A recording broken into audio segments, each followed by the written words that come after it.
There's a disturbing report out today, and it's quite interesting to see how it's dealt with in newspapers as disparate as the Telegraph on the one hand and the Guardian on the other. So I want to talk about something worse than incompetence, worse than negligence. What we're witnessing at the Home Office is deception, conscious, structured and sustained.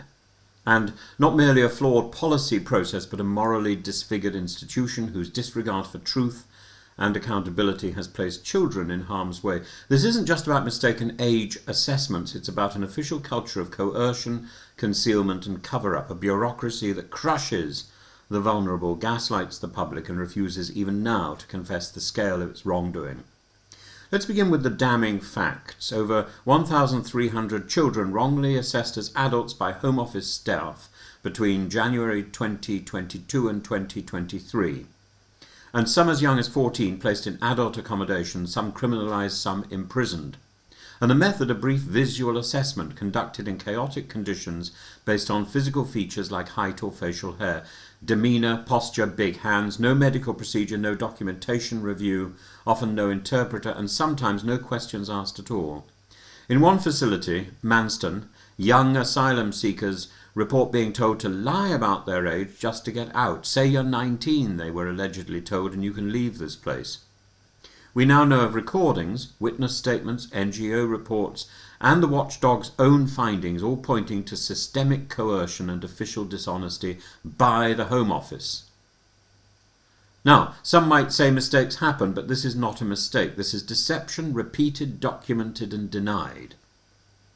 Officials pressed children to sign statements saying they were adults. They ignored or dismissed valid ID. They used mistranslation, intimidation, and disinformation to dismiss children's claims. And when challenged, they deny it. They say it's unsubstantiated, that the Guardian has no concrete evidence.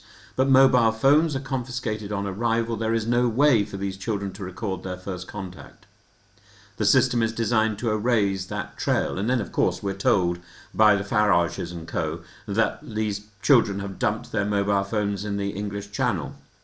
In other institutions, this would be called what it is: falsification of records, obfuscation of accountability, willful exposure of minors to risk. And now, for the pièce de résistance, the introduction of AI-powered facial recognition to determine age. Faced with overwhelming evidence that their current process is not only flawed but abusive, the Home Office has decided to replace one pseudo-scientific fiction with another. Bone X-rays and MRIs are out. Facial scans are in. Cost-effective, they say. Workable, they say. Trained on millions of images. But AI is only as ethical as the data it's fed and the intentions that guide it. And if you believe the same officials who coerced refugee teenagers into signing false statements that these people will use AI in a fair and compassionate way, then you haven't been paying attention.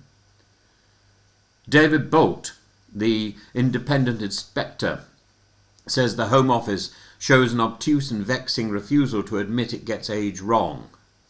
The reports from the Refugee Council, the Helen Bamber Foundation, Humans for Rights Network all confirm it. Children's identities dismissed, their documents ignored, safeguarding collapsed, children wrongly housed with adults, children prosecuted, children offered deportation notices to Rwanda. Meanwhile, the Home Office continues to deny, redact and resist. It refuses to publish full statistics. It fails to notify local authorities. It shrugs off independent evidence as baseless. And what do they offer in response? A vapid reassurance. The safeguarding of unaccompanied asylum-seeking children is our utmost priority. Orwell would be impressed.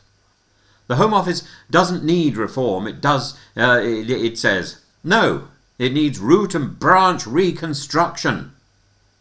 This isn't an era of management, but of morality. Its actions are not merely fallible, they're fallacious. They rest on lies, distortions and evasions. This is a ministry that punishes children for looking older, that punishes adults for looking young, that punishes truth for being inconvenient. It's a place where officials say with straight faces that a 16-year-old boy from Eritrea is 25, then send him to an adult hotel, then prosecute him, then deport him, and then when caught out, deny everything. This is not about national security. It's about border control. It's about whether in a democratic state it is possible to lie with impunity if you have the upper hand of being an authority figure, whether children can be discarded for political convenience, and whether we will continue to tolerate a department that operates without access, above suspicion and beneath contempt, run by a series of Home Office ministers who are equally above contempt, or below contempt actually. They're below contempt, it's above suspicion. The Home Office has been caught lying again. And the only question now is whether Parliament, civil society and the public have the courage to call it by its name. But the problem is the opposition isn't going to call out the Home Office, because the opposition is run by people who are in it up to their neck as well. Who is going to call this out? Reform UK. Ha ha!